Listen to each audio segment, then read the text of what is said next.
میرے بھائیوں، سورہ آل عمران کی آیت نمبر جو 31 ہے، اس کے اوپر میں نے پچھلی دفعہ تھوڑی ڈسکشن کی تھی، کچھ حصہ اس کا باقی ہے، اس لیے آج اس کو دوبارہ سے ہم لے کر چلیں گے۔ اعوذ باللہ من الشیطان الرجیم، بسم اللہ الرحمن الرحیم۔ قل ان کنتم تحبون اللہ فاتبعونی یحببکم اللہ ویغفر لکم ذنوبکم واللہ غفور الرحیم۔ اے محبوب صلی اللہ علیہ وآلہ وسلم ارشاد فرما دیجئے کہ اگر تم اللہ سے محبت کرتے ہو یا اس کے دعوے دار ہو تو پھر میری اتباع کرو، یعنی نبی صلی اللہ علیہ وآلہ وسلم کی، تو اللہ تم سے محبت کرے گا اور تمہارے گناہوں کو بھی معاف فرما دے گا، اور اللہ تعالی بخشنے والا، رحم فرمانے والا ہے۔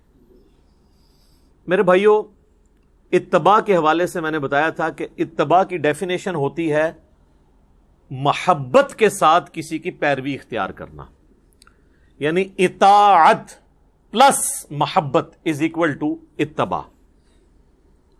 تو ظاہر ہے اس میں پھر ایک قلبی رجحان بھی ہونا چاہیے، اور میں نے بتایا تھا کہ ہمارے ہاں ایک مکتب فکر صرف اطاعت رسول کے اوپر زور دیتا ہے اور محبت والا ایلیمنٹ پس پش ڈال دیتا ہے، اور دوسرا مکتب فکر محبت والے ایلیمنٹ کو اتنا ڈومیننٹ کرتا ہے کہ وہ کہتا ہے کہ اب بس جو بھی ہیں تیرے محبوب کی امت سے ہیں، اسی تے بندے دا پتر کوئی نہیں بڑھنا، اسی طریقے سے ہی ہم چلیں گے۔ وہ دوسری ایکسٹریم پہ چلے جاتے ہیں، جبکہ قرآن میں اطاعت رسول کا بھی حکم ہے صلی اللہ علیہ وآلہ وسلم، اور اتباع رسول کا بھی ہے۔ اتباع میں یہاں تک بھی ہوتا ہے کہ محبت کی وجہ سے انسان بغیر کسی لاجک کے، بغیر کسی کے حکم دیے بھی وہ کام کرنا شروع کر دیتا ہے جس کے ساتھ اس کی عقیدت وابستہ ہوتی ہے۔ اس کی چند ایک مثالیں میں نے بخاری اور مسلم کی روشنی میں پچھلی قرآن کلاس کے اندر ڈسکس کی تھی، آج ان کو ریپیٹ کرنے کی ضرورت نہیں ہے۔ کچھ کریٹیکل احادیث اس کانٹیکسٹ میں چاہ رہا ہوں ڈسکس کر لوں۔ پہلی حدیث بخاری اور مسلم کی متفق علیہ حدیث ہے۔ اللہ کے محبوب صلی اللہ علیہ وآلہ وسلم نے فرمایا، اس شخص نے ایمان کی حلاوت چکھ لی، مٹھاس چکھ لی، جس میں 3 نشانیاں ہوں گی۔ نمبر 1، اللہ اور اس کا محبوب صلی اللہ علیہ وآلہ وسلم اسے پوری دنیا میں سب سے بڑھ کے محبوب ہو جائے۔ نمبر 2، اس کی دوستی اور دشمنی کا معیار اللہ کی ذات ہو۔ اور نمبر 3، کفر کی طرف لوٹایا جانا اس کے لیے اتنا ہی مشکل ہو جائے جتنا زندہ آگ میں جلایا جانا، وہ آگ میں جلنے کے لیے تیار ہو جائے لیکن اسلام نہ چھوڑے۔ جس میں یہ 3 خوبیاں ہوں گی وہ ایمان کی حلاوت چکھ لے گا۔ اللہم اجعلنا منہم، آمین۔ یہ حدیث خود ہی اتنی سیلف ایکسپلینیٹری ہے، اس پہ 1 گھنٹہ بولنے کی ضرورت نہیں ہے، ہر شخص اپنا محاسبہ خود کر سکتا ہے۔ ایک اور حدیث ہے بخاری اور مسلم میں، متفق علیہ حدیث ہے، شروع میں ہی کتاب الایمان میں، تم میں سے کوئی شخص اس وقت تک مؤمن نہیں ہو سکتا جب تک کہ میں اسے اس کے ماں باپ، اولاد، سب لوگوں سے بڑھ کر عزیز نہ ہو جاؤں۔ اس کا مفہوم بڑا واضح ہے۔ محبت کا تقاضا یہ نہیں ہے کہ صرف اونچی آواز میں نعرہ لگا لیا جائے، بلکہ پوری دنیا، حتیٰ کہ اس کے ماں باپ، اولاد اور سب رشتہ دار، پوری دنیا والے ایک طرف کھڑے ہوں اور اللہ کے محبوب صلی اللہ علیہ وآلہ وسلم اسے دوسری طرف بلا رہے ہوں، تو وہ سب کی پرواہ کیے بغیر اللہ کے محبوب صلی اللہ علیہ وآلہ وسلم کی دعوت پر لبیک کہے۔ یہ ہے اس کا مطلب۔ اور ظاہر ہے کہ بڑا مشکل کام ہے۔ یہاں پر تو ایک نوجوان کے لیے داڑھی رکھنا مشکل ہو جاتا ہے، پہلے ماں باپ ہرڈل بنتے ہیں، بعد میں بیویاں۔ عورتوں کے لیے نقاب کرنا مشکل ہو جاتا ہے کہ ہم اس معاشرے میں مس فٹ ہیں، اور ویسے ان سے پوچھے تو وہ کہیں گے کہ اللہ کے نبی سے سب سے بڑھ کے ہم محبت کرتے ہیں صلی اللہ علیہ وآلہ وسلم۔ تو محبت کو جسٹیفائی کرنا ہے اطاعت اور پیروی کے ساتھ، حکم عدولی والا معاملہ نہ ہو۔ جس سے محبت کرتا ہے نا، پھر اس کے لیے کر گزرتا ہے انسان، یہاں تو لوگ دنیاوی محبت میں اور عشق مجازی کے اندر خودکشی کر جاتے ہیں، تو وہ پھر کسی حد تک ویسے اپنی محبت میں جسٹیفائی ہوتے ہیں کہ جان دے دیتے ہیں، باقی ان کا عمل جو ہے وہ تو غلط ہے، لیکن یہاں پہ جان دینے کے لیے سارے مسلمان تیار ہیں. کہتے ہیں نا غلامی رسول میں موت بھی قبول ہے، اس لیے کہ انہیں یقین ہوتا ہے کہ ہم سے موت کوئی نہیں غلامی میں مانگے گا. ہم سے ڈیمانڈ ہوگی فجر کی نماز جماعت سے پڑھنے کی، یہ تو ہم پڑھ نہیں سکتے، موت ہمیں قبول ہے، کیونکہ موت تو ہم سے کسی نے مانگنی نہیں ہے. وہ تو لڑ گئے لڑنے والے اللہ کے لیے قادسیہ اور یرموک اور بدر و احد رضی اللہ عنہم اجمعین وعلیہم السلام اجمعین ورحمہم اللہ اجمعین آمین. ہم تو صرف دعوے دار ہیں. ہم ایئر کنڈیشن ماحول میں بیٹھ کے بھی خشوع خضوع کے ساتھ نماز نہیں پڑھ سکتے. ٹیلی فون ہم نے سیل فون جو ہے وہ سائلنٹ پہ نہیں وائبریٹر پہ لگایا ہوتا ہے کہ نماز کے دوران اگر آ جائے مجھے پتہ تو چل جائے. جب ہمارا اللہ سے کمٹمنٹ کا لیول یہ ہوگا تو پھر ظاہر ہے اس کی آؤٹ پٹ تو ویسے ہی نکلے گی نا کہ کہتے ہیں جی نماز میں وہ عجیب و غریب قسم کے خیالات آتے ہیں. جب آپ نماز کے باہر ان خیالات میں رہتے ہیں تو نماز میں بھی اسی خیال میں ہی رہیں گے نا، سوئچ آف تو کوئی نہیں کر سکتا. ایک اور حدیث ہے صحیح بخاری میں، نبی صلی اللہ علیہ وآلہ وسلم اور سیدنا عمر چہل قدمی کر رہے تھے اور نبی علیہ السلام نے حضرت عمر کا ہاتھ پکڑا ہوا تھا، تو سیدنا عمر تھوڑے سے فرینک ہو گئے رسول اللہ کے ساتھ صلی اللہ علیہ وآلہ وسلم کے، مجھ پہ اتنی شفقت ہے تو انہوں نے کہا تھوڑی حاضری ہم بھی لگوا دیں. صحیح بخاری کے الفاظ ہیں، انہوں نے کہا یا رسول اللہ اس پوری دنیا میں سب سے بڑھ کر مجھے آپ عزیز ہیں سوائے اپنی جان کے. ویسے سچ بولا انہوں نے. غصے والا بندہ جو ہے نا سچ بولتا ہے، جس کے مزاج میں تیزی ہونا سچائی بھی ہوتی ہے. تو ہم ہوتے تو شاید ہم جھوٹی موٹی کہہ دیتے کہ یا رسول اللہ اپنی جان سے بھی بڑھ کے. تو انہوں نے سچ بولا کہ میں اپنی جان کو چھوڑ کے باقی دنیا کی ہر چیز سے بڑھ کے آپ کو محبوب رکھتا ہوں. تو آپ صلی اللہ علیہ وآلہ وسلم نے فرمایا نہیں بلکہ اپنی جان سے بھی بڑھ کے.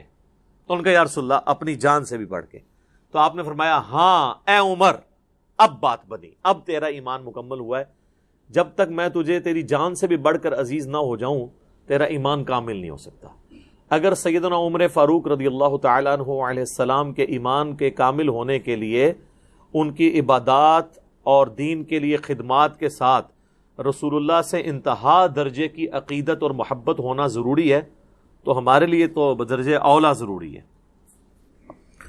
اللہم انی اسألک حبک وحب حبیبک صلی اللہ علیہ وآلہ وسلم وحب من یحبک وحب عمل یقربنی الی حبک آمین. ایک اور حدیث ہے صحیح بخاری میں، کافی لمبی حدیث ہے، اس کا کنکلوژن اس پہ ہوتا ہے کہ نبی صلی اللہ علیہ وآلہ وسلم نے فرمایا محمد فرق بین الناس، لوگوں میں حق اور باطل میں فرق محمد ہیں صلی اللہ علیہ وآلہ وسلم. آپ مزے کی بات دیکھیں، یہ جو فرقان کا لفظ ہے نا یہ قرآن کے لیے بھی آیا ہے. شہر رمضان الذی انزل فیہ القرآن ھدی للناس وبینات من الھدی والفرقان. رمضان کا مہینہ وہ ہے جس میں قرآن نازل ہوا جو لوگوں کے لیے، پوری انسانیت کے لیے ہدایت ہے، صرف مسلمانوں کے لیے نہیں، پوری انسانیت کے لیے. اور اس میں ہدایت کے روشن دلائل ہیں اور یہ حق اور باطل میں تمیز کرنے والی کتاب ہے الفرقان. اولڈ ٹیسٹمنٹ اور نیو ٹیسٹمنٹ پہ اب یہ مہیمن بن کے یہ کتاب آئی ہے، فائنل ٹیسٹمنٹ قرآن. اور جس شخصیت پہ نازل ہوئی وہ بھی الفرقان ہے. محمد فرق بین الناس، محمد لوگوں میں حق اور باطل میں فرق ہے. ایک اور حدیث ہے صحیح بخاری میں، یہ وہ حدیث ہے جس کو مس یوز لوگوں نے کیا، آدھی حدیث بیان کر کے کہ جس نے کلمہ پڑھا وہ جنت میں ہی جائے گا. امام بخاری نے صحیح بخاری میں بالکل آخر میں جا کے نا ایک باب باندھا ہے. میں اکثر سوچتا تھا یہ باب شروع میں ہونا چاہیے، مشکات کے شروع میں ہے وہ باب. اس باب کا نام ہے کتاب الاعتصام بالکتاب والسنہ، کتاب و سنت کو مضبوطی سے پکڑنے والا چیپٹر، جس میں انہوں نے ساری وہ حدیثیں جمع کی ہیں جس میں ترغیب دلائی گئی ہے کہ کتاب اللہ اور سنت کو مضبوطی سے پکڑنا ہے، لیکن انہوں نے آخر میں جا کے چیپٹر باندھا ہے۔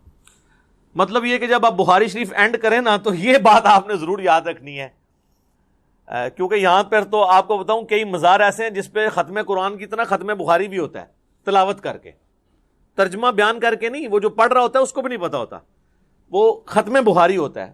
وہ کسی بزرگ نے سوچا ہوگا نا ابھی تک ختم قرآن ہے، چلو ہم بھی ایک جاری کر دیں، ختم بخاری۔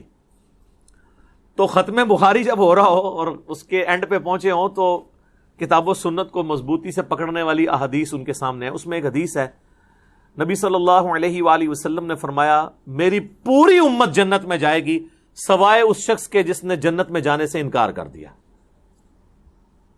سر کون ہے جو جانے سے انکار کرے گا؟ ہم تو بغیر کچھ کیے جانے کے لیے تیار ہیں، تو انکار کیوں کرنا ہے؟ بن بلائے مہمان بنے ہوئے ہیں سارے کلمہ گو مسلمان، تو انکار کس نے کرنا ہے؟ تو صحابہ نے بھی یہی پوچھا، یا رسول اللہ یہ انکار کون کرے گا؟ آپ نے فرمایا آپ جواب سنیں کتنا انٹلیکچوئل ہے۔ جو صحیح مسلم کی حدیث ہے، مجھے اللہ نے جوامع کلمات کے ساتھ مبعوث کیا ہے، بات مختصر لیکن اس کی گہرائی بہت زیادہ۔ آپ نے فرمایا جس نے میری اطاعت کی وہ جنت میں جائے گا، اور جس نے میری نافرمانی کی اس نے جنت میں جانے سے انکار کر دیا، اس نے خود ہی انکار کر دیا۔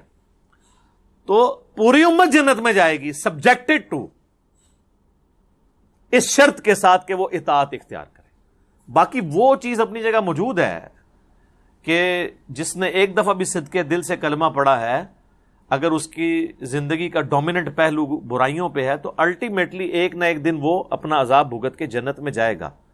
وہ تو عقیدہ ہے، لیکن یہ بڑا خطرناک معاملہ ہے۔ یہ یہاں ایئر کنڈیشن کمرے میں بیٹھ کے یہ بات کرنا بڑی آسان ہے، لیکن 5 منٹ کے لیے نہیں، 5 سیکنڈ کے لیے موم بتی کے فلیم کے اوپر یوں ہاتھ رکھنا یہ مشکل ہے۔ اور وہ مسلمان کہہ رہا ہوتا ہے خیر ہے جی ایک پھیرا ہی لگے گا نا، پھر تو جنت ہی ٹور ہی جانا ہے۔ ایک پھیرا جو 5 سیکنڈ کے لیے موم بتی نہیں برداشت کر سکتا، وہ کہتا ہے ایک پھیرا لگے گا۔ جبکہ بخاری اور مسلم دونوں میں حدیث ہے کہ جہنم کی آگ دنیا کی آگ سے 70 گنا تیز ہے۔ اللہم اجرنا من النار۔ اور بخاری اور مسلم کی متفق علیہ حدیث ہے کہ جہنم کا سب سے ہلکا عذاب یہ ہے کہ پاؤں میں آگ کی جوتیاں پہنائی جائیں گی اور اس کی تپش سے دماغ ہنڈیا کی طرح کھولے گا۔ یہ سب سے ہلکا عذاب ہے۔ تو بھاری عذاب کون اس کو بریف کر سکتا ہے؟ ویسے آنکھیں بند کرنی ہے تو بے شک کر لیں۔ وہ جو مولا علی کا قول ہے کہ انسان سویا ہوا ہے مرتے ہی جاگ جائے گا، اوہ اصل زندگی تو یہ تھی، لیکن اس وقت جاگنے کا فائدہ نہیں ہے۔ ایک اور حدیث ہے، مسند امام احمد میں ہے، المستدرک للحاکم کے اندر بھی ہے، مشکات میں بھی آپ کو مل جائے گی شروع میں ہی۔ اللہ کے محبوب صلی اللہ علیہ وآلہ وسلم نے زمین پہ ایک سیدھی لکیر کھینچی اور اس کے دائیں اور بائیں کچھ ٹیڑھی لکیریں کھینچی ایسے، اور آپ نے اس سیدھی لکیر کے اوپر ہاتھ رکھ کے کہا وَأَنَّ هَذَا صِرَاطِي مُسْتَقِيمًا، یہ ہے سیدھا راستہ میرا، اس کی پیروی کرو، ادھر ادھر کے ٹیڑھے راستوں کی پیروی نہ کرو ورنہ تمہیں وہ اللہ کے راستے سے ہٹا دیں گے۔ یہ وہ چیز ہے جس کی اللہ تمہیں وصیت کرتا ہے۔ یہ آیت آپ نے تلاوت کی سورۃ الانعام کی، اور پھر آپ نے فرمایا یہ ارد گرد ٹیڑھے راستے ابلیس کے راستے ہیں، اور یہ سینٹر میں جو سیدھا راستہ ہے یہ میرا راستہ ہے، نبی صلی اللہ علیہ وآلہ وسلم کا راستہ۔ لہذا یہ اکثر لوگ جو کہتے ہیں نا جی سارے راستے جو ہیں وہ حق پہ ہی ہیں، اور پھر مثالیں دیتے ہیں، کہتے ہیں جی آپ نے مقصد تو سفر طے کرنا ہے، کوئی گاڑی میں سفر کرتا ہے، کوئی ٹرین میں کرتا ہے، کوئی پیدل جاتا ہے، راستے بھی مختلف ہو کے آپ پہنچ ہی جاتے ہیں منزل مقصود پہ۔ یہ دنیا کی مثالیں اللہ کے راستے کے لیے آپ نہیں دے سکتے، کیونکہ اللہ کا معاملہ تو بالکل الگ ہے، اس نے تو راستہ ایک بتایا ہے۔ اسی لیے آپ دیکھیں ہدایت کے راستے کو قرآن میں ہمیشہ سنگولر کے صیغے سے خطاب کیا گیا ہے، اہدنا الصراط المستقیم، اے اللہ سیدھا راستہ دکھا، صراط الذین انعمت علیہم، وہ راستہ جس پہ تیرے نیک انعام یافتہ لوگ چلے، تو نیک انعام یافتہ لوگ راستے پر چلے، راستوں پہ نہیں چلے. جب ایک سے زیادہ ہوں گے تو وہ نبی علیہ السلام کا راستہ نہیں ہوگا. یہاں کہتے ہیں سارے حق پہ ہیں جی، کہتے ہیں جی وہ سب نے اسی ایک بڑی نہر سے یا سمندر سے ہی پانی لیا ہے. دنیا میں تو ہم نے دیکھا ہے کہ اگر کھارے پانی کی نہر ہے تو اس کی جتنی بھی ندیاں نکالیں وہ کھاری ہوتی ہیں، اور میٹھے کی ہے تو میٹھی ہوتی ہیں. تو یہ کیسی آپ کی نہریں ہیں کہ جس میں 180 ڈگری چیزیں ہوتی ہیں، حتیٰ کہ آپ کے ٹالرنس کا لیول یہ ہے کہ آپ نے 300-350 سال تک خانہ کعبے میں 4 مصلے ڈال کے رکھے ہیں. اگر آپ یہ سمجھتے ہیں کہ چاروں اہل سنت کے امام حق پر تھے تو 4 مصلے ان کے نام پہ کیوں ڈال دیے؟ چلیں 4 نمازیں بانٹ لیتے کہ ایک امام کا ماننے والا پڑھائے گا، دوسرا، تو پھر تو بات سمجھ آتی. 4 مصلے الگ کر دیے، نمازیں الگ کر لیں، اس کے باوجود راگ الاپنا. یہ تو اسی طریقے سے ہے کہ کوئی شخص اب ضد کرے کہ جی یہ میرے سامنے جو سٹاپ واچ ہے، یہ سٹاپ واچ نہیں پڑی ہوئی ہے، یہ گاڑی کھڑی ہے. ٹھیک ہے جی، اس کے لیے وہ کہ جی آپ ذرا اس کو محدبت سا لگا کے دیکھیں، یہ چورس بھی ہے، یہ تھوڑی سی بڑی ہو جائے گی، یہ جو آپ کو نظر آ رہا ہے نا یہ ٹائر ہیں، آپ کو اصل میں پتہ نہیں چل رہا. تو آپ جتنی مرضی کہانیاں کرائیں، جو چیز ہے وہی رہے گی. تو بہرحال گورا اس کہانی میں نہیں آتا. وہ کہتا ہے یار کوئی علمی کتابی بات کرو. جو ہم کہتے ہیں کہ مرنے سے پہلے اے مسلمان کر لے اس پہ غور، کتابوں کا خدا اور ہے، بابوں کا خدا اور. تو یہ احادیث اس سے ریلیٹڈ تھی. ایک میری ایک ویڈیو ہے ڈیٹیلڈ، مسئلہ نمبر 197، اماموں کی گستاخی کا الزام اور تقلید کے ایشو کے اوپر میں نے بڑی ڈیٹیل گفتگو کی ہے، صحابہ سے، تابعین، تبع تابعین سے مثالیں دی ہیں اسی ٹاپک کے اوپر. آج محل نہیں کہ میں اس کی ڈیٹیل میں جاؤں. اگلی آیات کی طرف آتے ہیں. یہ آیت چونکہ ایک کریٹیکل آیت تھی اس لیے میں نے اس پہ زیادہ ٹائم لیا ہے. یہ آیت اس چیز کی متقاضی تھی کہ ہم اس کے اوپر زیادہ دیر بولتے. قرآن حکیم کی چند آیات اتنی محکم آیات ہیں کہ وہ باقی سینکڑوں آیات اپنے اندر سموئے ہوئی ہوتی ہیں، اس لیے وہ متقاضی ہوتی ہیں اس چیز کی کہ آپ ان کے اوپر ڈیٹیل ڈسکشن کریں.